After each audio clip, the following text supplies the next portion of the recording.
Hello friends, comics सुनो में आपका स्वागत है। आज हम आपके लिए लेकर आए हैं मनोज कॉमिक्स के भूत प्रेत सीरीज की एक और बेहतरीन कॉमिक्स जिसका नाम है काली पुतली।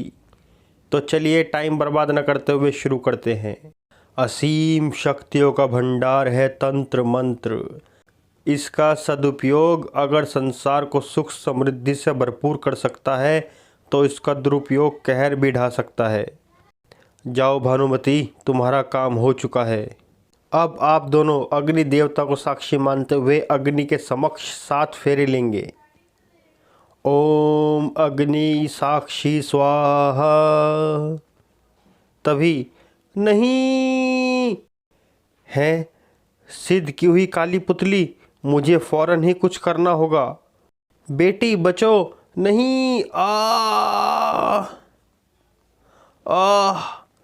तभी आई सरोज। तभी सतीश मेरे बच्चे, हाय मेरी बेटी सरोज मेरी बेटी, भागो बचो, यह काली पुतली किसी को नहीं छोड़ेगी।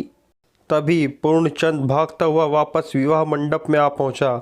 अब मैं तुझे और किसी इंसान की जान नहीं लेने दूंगा काली पुतली। ओम ग्लो जू सुंग स्वाहा ज्वाला ज्वाला प्रज्वल प्रज्वल ओम एहि क्ली चामुंडाय विच्छे स्वाहा। अगले ही पल तब किस स्वार्थी ने इसे अपने स्वार्थ के लिए सिद्ध करवाया था?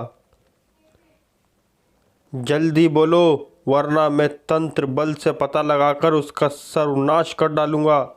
नहीं, ऐसा नहीं कीजिएगा पंडित जी। क्या भानुमति, तुमने खुद अपनी बेटी की हत्या करवाई है? नहीं पंडित जी, यह सब मुझ पापिन के कर्मों का फल है जो मेरी बच्ची को भुगतना पड़ा है फिर भानुमति सारी कहानी सुनाने लगी। सरोज और सतीश एक दूसरे से प्यार करते थे। मैं तुम्हारे बिना ज़िंदा नहीं रह सकता सरोज। सतीश, कभी कभी मुझे डर लगता है कहीं हमारे घर वाले इस शादी के लिए राज़ी नहीं हुए तो क्या होगा। ऐसा मत कहो सरोज, ऐसा कभी नहीं होगा।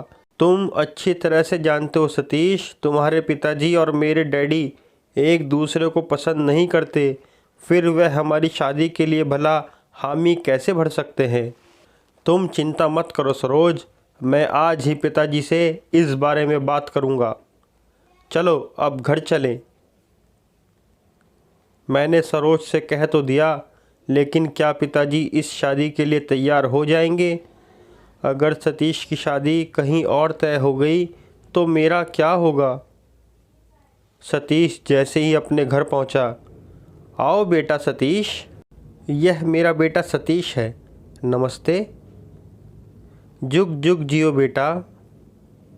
हंसराज जी, हमें लड़का पसंद है। तो फिर देर किस बात की है, जल्दी ही कोई शुभ मुहूर्त निकलवाकर काम पूरा कीजिए रामनिवास जी। क्या लड़का लड़की नहीं देखना चाहेगा भाई साहब? मैंने रमा को देखा है बहन जी, सतीश को मेरी पसंद पर कभी एतराज़ नहीं होगा। ठीक है हंसराज जी, हम शीघ्र ही मुहूर्त निकलवाकर आपको खबर कर देते हैं। उनके जाने के बाद बेटे, अपनी तो किस्मत खुल गई। रामनिवास जी अपनी लड़की की शादी में पूरे 5 लाख का दहेज देंगे। लेकिन डैडी, मुझे यह शादी मंजूर नहीं। मैं अपनी पसंद की लड़की से शादी करना चाहता हूँ। क्या? जी हाँ, मैंने घासी राम जी की लड़की सरोज को अपना जीवन साथी बनाने का निश्चय किया है। क्या कहा? तू घासी राम की लड़की से शादी करेगा? जी हाँ। तो फिर मेरी भी एक बात याद रखना, अगर तुमने घासी राम की लड़की को इस घर में लाने की कोशिश की तो तुझे मेरी लाश देखने को मिलेगी। उफ, अब क्या होगा? पिताजी ने जो कहा है वह उसे अवश्य कर दिखाएंगे। अब मैं क्या करूं? अगले दिन हो सके तो मुझे माफ़ कर देना सरोज। ओह, यह तुमने मेरे साथ कैसा अन्याय किया है विधाता। उसी शाम सरोज मेरे पास आई और मुझे सारी बात बता दी। सारी बात जानकर मैं बोली, तो चिंता मत कर बेटी, मैं आज ही तेरे पिताजी को उनके घर रिश्ता मांगने भेजती हूँ। फिर मैंने अपने पति को सारी बात बता दी।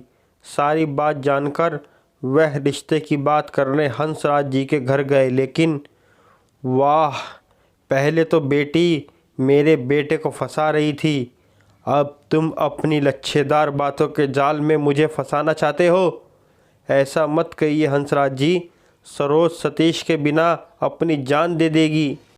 तो क्या तुम चाहते हो कि तुम्हारी बेटी की खातिर मैं 5 लाख का दहेज गवा दूं, जो रामनिवास अपनी बेटी की शादी में दे रहा है? क्या तुम दे सकते हो 5 लाख का दहेज? आप अच्छी तरह से जानते हैं हंसराज जी कि मेरी आर्थिक स्थिति ठीक नहीं है, तो इसमें मैं क्या कर सकता हूँ। मेरी इज्जत आपके हाथ में है हंसराज जी, मुझ पर दया करो। मुझे बहलाने की कोशिश मत करो घासीराम, मेरे बेटे की शादी तय हो चुकी है। इसी बृहस्पतिवार को मेरे बेटे की शादी हो रही है। नहीं, आप ऐसा नहीं कर सकते। हा हा हा हा हा हा हा हा, मैं ऐसा ही कर रहा हूँ और ऐसा करने से मुझे कोई नहीं रोक सकता। फिर वह घर वापस लौट आए और सारी बात मुझे बताई। मैं रोक सकती हूँ, मैं देखोगी हंसराज कि रमा कैसे बहू बनकर तेरे घर में प्रवेश करती है। यह तुम क्या कह रही हो भानुमति? हम भला हंसराज को कैसे रोक सकते हैं? आपको इस विषय में कोई चिंता करने की आवश्यकता नहीं है। आप मुझे केवल ये बता दें कि सतीश की शादी कब है। इसी बृहस्पतिवार को। लेकिन तुम क्या करोगी? वक्त आने दीजिए, आप खुद ही जान जाएंगे। जोश में कोई गलत कदम मत उठा बैठना भानुमति। मुझे भानुमति को सतीश की शादी के बारे में नहीं बताना चाहिए था। वहाँ से सीधी मैं ओघड़ बाबा के डेरे पर पहुँची। प्रणाम बाबा। कहो माई, कौन सा कष्ट तुम्हें इस ओर खींच लाया? मैं बहुत भारी विपत्ति में हूँ बाबा, केवल आप ही मेरा दुख दूर कर सकते हैं। फिर मैंने बाबा को सारी बात बता दी। तुम्हारा यहाँ आना बेकार नहीं जाएगा माई, लेकिन इसके लिए तुम्हें कुछ माया का खर्चा उठाना पड़ेगा। कितना खर्चा होगा बाबा? कम से कम 20,000 रुपये। लेकिन इतना खर्च करने का परिणाम क्या निकलेगा बाबा? तेरी बेटी के रास्ते का कांटा हमेशा के लिए दूर हो जाएगा। ठीक है बाबा, मैं कल रुपए ले आऊँगी। कहाँ जा रही हो माई? पहले ये तो जान लो कि कल तुम्हें घर से रुपयों के साथ और क्या लाना है। और क्या लाना है बाबा? एक काले कपड़े की पुतली, एक नींबू तथा 8 चांदी की सुइयाँ लेकर आना। जो आज्ञा बाबा। घर आकर मैंने ओगड़ बाबा से रुपये लाने को तो कह दिया, लेकिन मेरे पास तो केवल 15,000 रुपये ही हैं। बाकी रुपयों का प्रबंध कहाँ से होगा? इनसे भी नहीं मांग सकती, इन्हें शक हो जाएगा अगले दिन। यह क्या, यह तो केवल 15,000 हैं बाबा। फ़िलहाल मैं इतने रुपयों का इंतज़ाम ही कर पाई हूँ, पर आप भरोसा रखिए, मैं शीघ्र ही आपके बाकी रुपये भी दे दूँगी। ठीक है माई, जैसी तुम्हारी मर्ज़ी। अब तुम जाओ और बृहस्पतिवार को अपनी आँखों से काली पुतली का तमाशा देखना। मेरे जाने के बाद शां शी शू भूत प्रेत जागृतंगलम घेतु प्राण जीव तो कुरु कुरु स्वाहा फट फट स्वाहा। अगले क्षण बृहस्पतिवार को, आ माई देख मेरा कमाल। इस खोपड़ी के कंकाल की आंखों में दृष्टि डाल और अपनी आंखों से अपने दुश्मन का सर्वनाश होते देख। यह क्या बाबा, यह तो उसकी शादी हो रही है। चुपचाप तमाशा देखो माई, आगे क्या होगा तुम्हें खुद नज़र आ जाएगा। कहने के साथ ही जय काली और भद्रकाली महाकाली, जय काली खप्पर वाली, तेरा वार न जाए खाली। उधर खोपड़ी की आंखों में उभर रहे दृश्य बदल रहे थे। आई, मर गई माँ, हाय कोई बचाओ, मेरे पेट में शूल चुभ रहे हैं। नहीं, हाय मेरी बेटी। तभी तेरा काम हो गया माई, कल बाकी बचा रुपया पहुंचा देना। अब तू जा। जो आज्ञा बाबा। वापस लौटते समय, उफ, मेरे कारण एक निर्दोष की जान चली गई। लेकिन अगर वह ना मरती तो मेरी बेटी भी तो जान गंवा बैठती। उसका भला क्या दोष है? असली दोषी तो हंसराज है, जिसने लालच में अंधे होकर मेरी बेटी को ठुकरा दिया। अब देखूंगी कौन लड़की सतीश से शादी करती है। क्या हुआ बेटी, तू रो क्यों रही है? मम्मी, आज बृहस्पतिवार है, तुमने तो कहा था कि तुमने अपनी माँ पर भरोसा नहीं है क्या बेटी? विश्वास रखो, सतीश की शादी केवल तुम ही से होगी। आओ भीतर चलो। कुछ ही देर बाद, गजब हो गया भानुमती, सुना है सतीश की दुल्हन फेरे लेते हुए मृत्यु का ग्रास बन गई। ओह! फेरे लेते हुए एकाएक उसके पेट में दर्द उठा और उसने प्राण त्याग दिए। ओह, बहुत बुरा हुआ बेचारी के साथ। हाँ, लेकिन भगवान जो करते हैं अच्छा ही करते हैं। अब देखना कैसे हंसराज स्वयं आकर हमारी बेटी का रिश्ता मांगेगा। और फिर उसी दिन मैंने अपनी सहेलियों की मदद से सारे शहर में ये बात फैला दी कि हंसराज के घर ब्याह कर जाने वाली हर दुल्हन अभिशाप के कारण ऐसे ही मर जाएगी। परिणाम स्वरूप कुछ ही दिन बाद हंसराज जी हमारे घर आए। परिणाम स्वरूप कुछ ही दिन बाद हंसराज जी हमारे यहाँ आए। घासीराम जी, मैं सतीश के लिए आपकी बेटी सरोज का हाथ मांगने आया हूँ, लेकिन हमारी बेटी ने सतीश से शादी करने का विचार त्याग दिया है। ओह मम्मी, यह क्या कह रही हैं? ऐसा मत कहिए बहन जी। मैं मानता हूँ कि मैं लालच में अंधा हो गया था, लेकिन भगवान ने मेरी आंखें खोल दी हैं। आप लोग मुझ पर रहम कीजिए। ठीक है, हम आपकी तरह संगदिल नहीं हैं जो घर आए को खाली हाथ लौटा दें। हमें यह रिश्ता मंजूर है। आगे मैं जानता हूँ कि उन दोनों की शादी तय हो गई, लेकिन काली पुतली का यहाँ तक आना मैं वह भी बताती हूँ। अपना काम बनते ही मैं ओकड़ बाबा को बाकी रुपया देना भूल गई थी, और परसों रात जब मैं सो रही थी, भानुमती, तू भूल गई कि तुम पर मेरा कर्ज है, जिसे तुमने अपना काम होते ही चुकाने का वादा किया था। ओह, यह मुझसे कैसी भूल हो गई। सुबह होते ही मैं ओगड़ बाबा का रुपया दे आऊँगी। अगले दिन मैंने किसी तरह 5,000 रुपये एकत्रित करे, लेकिन विवाह की तैयारियों में फंसी होने के कारण ओगड़ बाबा के पास नहीं जा पाई। और रात को जब मैं ओगड़ बाबा के डेरे पर पहुंची, तुमने मुझे जीवित तो कर दिया उघड़, अब मुझे पीने को रख दे, वरना मैं तेरे प्राण ले लूँगी। उफ, यह काली पुतली पुतली है या प्रेतनी? हा हा हा हा हा हा। तू मेरे प्राण लेगी काली पुतली? देख अब मैं तुझे इस नरमुंड में तेरा सूक्ष्म रूप बनाकर कैसे कैद करता हूँ। तभी, रुक जा डायन, रुक जा। ओम चामुंडाए क्ली ए ही शी ए ओम। ही। मौत को सामने पाकर ओघड़ बाबा मंत्रों का उलट पुलट उच्चारण करने लगा था। ही। अब तुझे कोई मंत्र याद नहीं आएगा उघड़। नहीं, मुझे छोड़ दो, मैं तुझे रख दूंगा। हे राम। छोड़ दूं तुझे? ले। आई, यह देख मैं वहाँ से भाग ली। तुम नहीं जानती भानुमती कि तुमने स्वार्थवश किस प्रेत शक्ति को जिंदा करवा डाला है, लेकिन अब मैं नहीं चाहता कि कोई और इस काली पुतली का शिकार हो।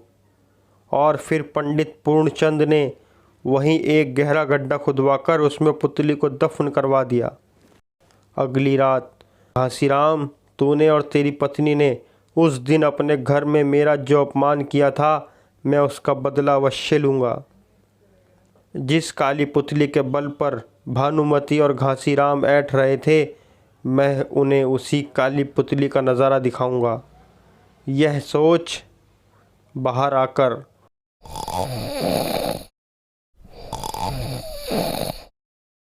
फिर वह स्टोर रूम की ओर बढ़ चला। स्टोर में से कुदाल निकाल लूं।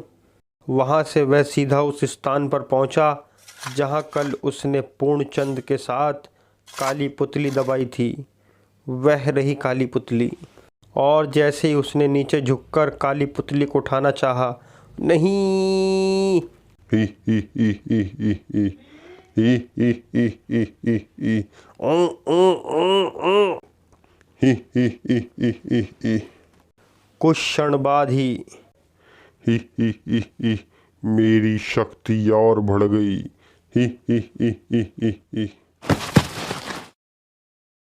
अगले दिन सुबह, ओह बड़ी प्यास लगी है। वह पानी पीने के लिए उठा और द्वार खोलना चाहा। ओह बाहर से द्वार किसने बंद कर दिया? पिताजी, पिताजी। लेकिन जब बाहर से कोई जवाब नहीं मिला तो ओह पिताजी कहाँ चले गए? तभी ओह कहीं पिताजी सरोज के माता पिता से बदला लेने के लिए काली पुतली को आज़ाद कराने तो नहीं चले गए? यह विचार दिमाग में आते ही फिर सतीश भागता हुआ वहां पहुंचा जहां काली पुतली दबाई गई थी। नहीं पिताजी, ओह पिताजी, यह आपने क्या किया? तभी घासीराम तथा भानुमति का ख्याल आते ही सतीश काँप उठा। नहीं, मैं काली पुतली को उन दोनों की जान नहीं लेने दूंगा। मुझे जल्द से जल्द पंडित पूर्णचंद के पास पहुंचना होगा। काली पुतली को वही काबू कर सकते हैं, शीघ्र ही। कहिए, मैं पंडित जी से मिलने आया हूँ, बहुत ज़रूरी काम है। लेकिन वह तो घर पर नहीं है। ओह कहाँ गए हैं? कुछ बताकर नहीं गए। उफ, अब मैं क्या करूँ? कुछ सोचकर सतीश घासीराम के घर की ओर दौड़ पड़ा। उधर घासीराम के घर पर कौन? जैसे ही उसने द्वार खोला, नहीं, ही ही ही ही ही ही। अपनी शक्ति बढ़ाने के लिए काली पुतली तुम दोनों के प्राण लेगी। बचाओ, नहीं। लेकिन इससे पहले कि काली पुतली उन दोनों में से किसी पर झपटती तभी, लेकिन पुतली से टकराते ही आई। ही ही ही ही ही ही ही। ही ही। यह तो बेहोश हो गया, अब तुम्हें कौन बचाएगा? ही ही ही ही ही। स्वामी बचाओ। अगले पल, नहीं। ही ही ही ही ही ही ही। आई।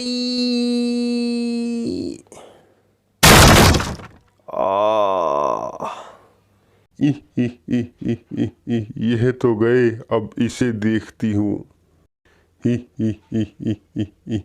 तभी